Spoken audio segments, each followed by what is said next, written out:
In the early evening of January 21st, 1968, 31 North Korean commandos crossed the heavily guarded demilitarized zone.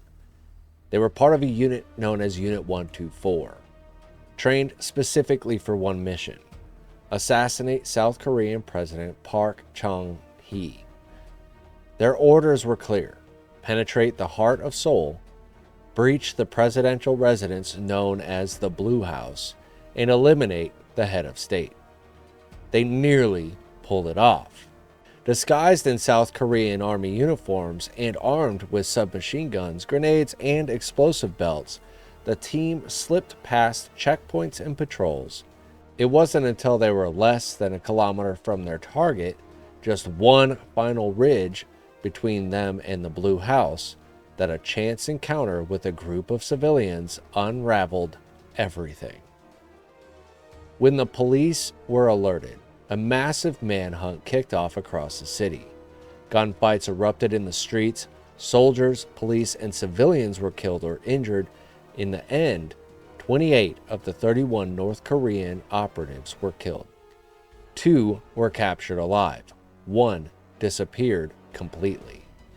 But the message was clear: North Korea had the capability and audacity to strike at the very core of South Korean government. The South was humiliated. The attack had penetrated not just the border, but Seoul itself. President Park Chung-hee, known for his authoritarian leadership and obsession with national security, was furious, rightly so, and paranoid. He believed that deterrence was no longer enough. It was time for retaliation. But this wouldn't be an open military campaign. It wouldn't be a declared war. It would be a secret, a shadow war, one that mirrored the audacity of the Blue House raid with something even darker. The plan was simple on paper: create a South Korean Black Ops unit capable of infiltrating the North and assassinating Kim Il-sung, the very leader who had sanctioned the Blue House attack. The North tried to kill our president. Fine, we'll kill theirs. But what emerged from that plan wasn't a clean strike force. It wasn't a surgical solution. It was something far more disturbing. It was Unit 684, a team that South Korea would spend decades trying to pretend never existed. And they weren't made up of elite soldiers or special forces. They were people the government never expected to bring back. On April 1st, 1968, just a few months after the Blue House raid, the South Korean government quietly established Unit 684. It wasn't announced to the public. There were no military recruitment drives, no press releases, not even whispers in the barracks. Instead, the Korean Central Intelligence Agency, or KCIA, began scouting a very different kind of candidate: petty criminals, drifters, unemployed young men with nothing to lose. Some had minor convictions, others had simply fallen through the cracks of society. The one thing they all had in common was they were off the radar. In total, 31 recruits were selected. Some were told they'd be receiving job training. Others were promised a fresh start, money, a new life, a way to serve their country and redeem their past. A few were coerced or manipulated into joining. Almost none of them had any idea what they were really signing up for. Once selected, the men were issued new identities and loaded onto a boat in the middle of the night. Their destination? Silmido Island. Silmido was a small, isolated, and easy to forget island. A perfect place to turn civilians into weapons. What the KCIA wanted was plausible deniability. These men wouldn't exist in any official record. If they succeeded, they would never be acknowledged, and if they failed, they'd simply vanish. A ghost unit trained for a mission that South Korea could deny ever authorizing. And the men themselves, well, they were expendable, disposable, a human bullet meant to be fired once and never retrieved. The mission briefing was simple: infiltrate North Korea, reach Pyongyang, and assassinate Kim Il-sung. There would be no backup, no reinforcements, and no extraction. Success meant death. Failure meant silence. They weren't supposed to come back. That was the design. From the moment they arrived on Silmido, the tone was set. Unit 6A4 was not a training ground. It was a crucible. Recruits were subjected to near constant physical punishment. They ran for hours with packs of bricks strapped to their backs. They were beaten by their instructors for the smallest infractions. They learned hand-to-hand combat, explosives handling, guerrilla tactics, and infiltration skills. The days were long, the food was meager, and the abuse was relentless. By the end of the year, 7 members were dead. Not in combat, not on a mission, but from the training itself. From beatings, from accidents, and from, well, you know. There was no medical care, no oversight, and no escape. Any attempt to leave the island meant immediate execution. The message was clear: you belong to us now. Over time, the men of Unit 684 began to change, not just physically, but mentally. Some embraced the violence. Others withdrew. Bonds formed between recruits, but the ever-present fear of death and betrayal hung in the air. These weren't soldiers anymore. They weren't civilians either. They were something else, something caught between. In 1971, something unexpected happened. The political climate began to shift. After years of tension, North and South Korea cautiously opened communication. There were early talks of reconciliation, of peaceful coexistence. Publicly, both nations maintained their rhetoric, but beyond closed doors, they were testing the waters of diplomacy. And in that new environment, Unit 684's mission was quietly canceled, but no one told the recruits. Their training continued, but now without purpose. Their handlers became more erratic, more distant. Some instructors stopped showing up altogether. Supplies dwindled, uniforms wore out, morale collapsed. And still, there was no end in sight, no return to civilian life, and no deployment. The men began to suspect the truth. They had been forgotten. Or worse, they were now liabilities. Evidence of a secret the government no longer wanted to remember. They weren't just stranded, they were obsolete. And for men who had been trained to kill and conditioned to die, that realization was a spark in a powder keg. Dang, dude, like imagine. I don't know what I would do if they were just like, boom, you're on this island now. We're going to beat the hell out of you.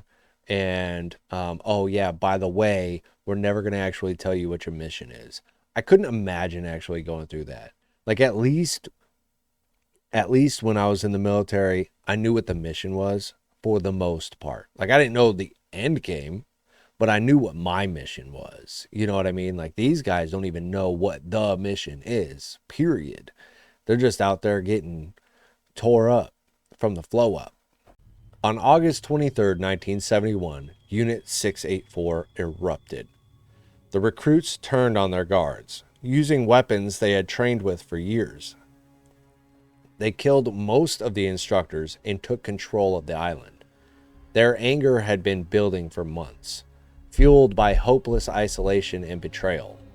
They commandeered a military transport boat, sailed to the mainland, and hijacked a bus. They were still wearing military gear, still carrying weapons. Some were still teenagers. Their destination? Seoul. What they intended to do remains unclear. Some reports claim they wanted to confront the government. Others say they hoped to reach the Blue House and demand justice. It's possible they had no real plan at all, just a desperate need to be heard. What is known is this. As the bus made its way into the city, panic began to spread. The government quickly mobilized the military. Roads were blocked, checkpoints established, and tanks were deployed. You've gotta be crazy, skilled for your government to be like, okay, whoa, okay, this unit was nuts. So, they're probably mentally broken, nothing to worry about. But, checkpoints and tanks, we're gonna need those, just for these guys. That's insane to me to think about. And at a busy intersection in Daebang Dong, Seoul, the bus was surrounded. What followed was a brief but violent standoff. Gunfire was exchanged, explosives were detonated, civilians scattered, and the government was determined to end it quickly and without survivors. When it was over, nearly every member of Unit 684 was dead. That's crazy, dude.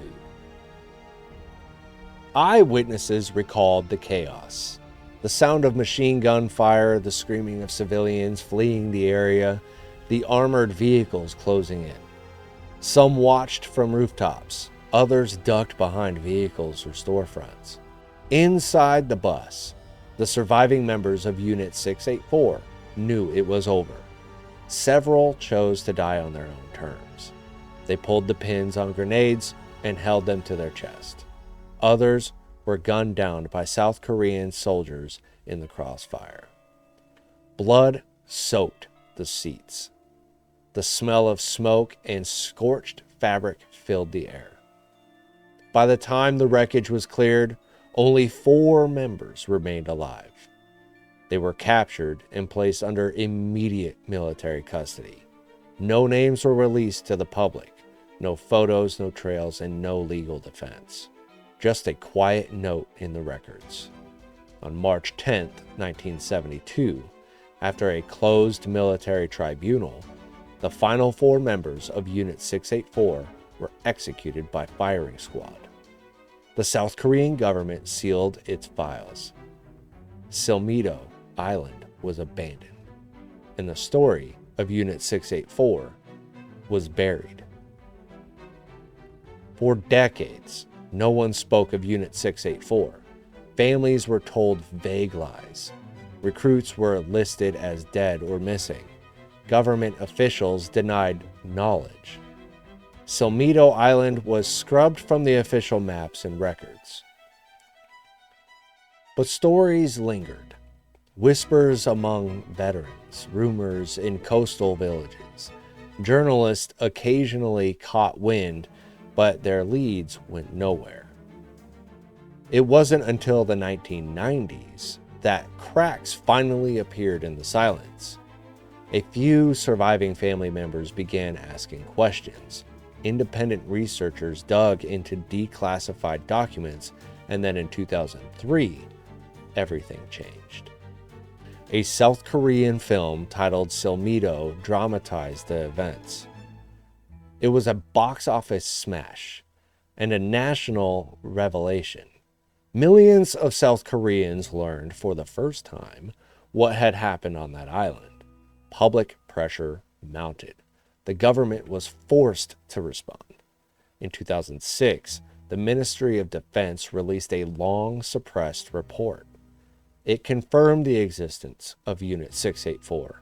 It acknowledged the deaths. It admitted wrongdoing. But that was it. No reparations, no formal apologies to families, and no restoration of names. Just a quiet shrug, as if it was all too long ago to matter now. Which a lot of governments do that. They'll be like, oh, well, this happened so long ago. Why are we even talking about it? Because it needs to be talked about. That's why we're talking about it. Government, come on, man. Today, Silmido Island is empty. What remains of the barracks and training grounds are overgrown, rusting, slowly reclaimed by nature. Concrete slabs cracked open by tree roots, fences collapsed in the wind. A place erased from the map and the conscience. But the legacy of Unit 684 lingers. The story forces uncomfortable questions. Who were these men, really? Criminals turned patriots? Victims of state brutality? Or just forgotten tools discarded when they were no longer useful? What does it mean to create a unit with no identity, no accountability, and no future? South Korea has come a long way since those days. It's a democracy now, a global leader in technology and culture. But beneath that progress, there are still shadows, still stories like this, half told and hastily buried. Unit 684 wasn't a myth. It wasn't an exaggeration. It was a real operation carried out by a real government that chose to weaponize desperation. And when that weapon turned back on its maker, it was destroyed, not in battle, but in secret, behind closed doors, far from the eyes of the people it served. History isn't just about what we remember, it's about what we choose to forget. The men of Unit 684 never stepped foot in North Korea. They never carried out their mission, and they were never celebrated as heroes or acknowledged as martyrs. But they were soldiers of a sort, trained, used, and ultimately betrayed by the very country they swore to serve. Their story is not just a tragedy, it's a warning.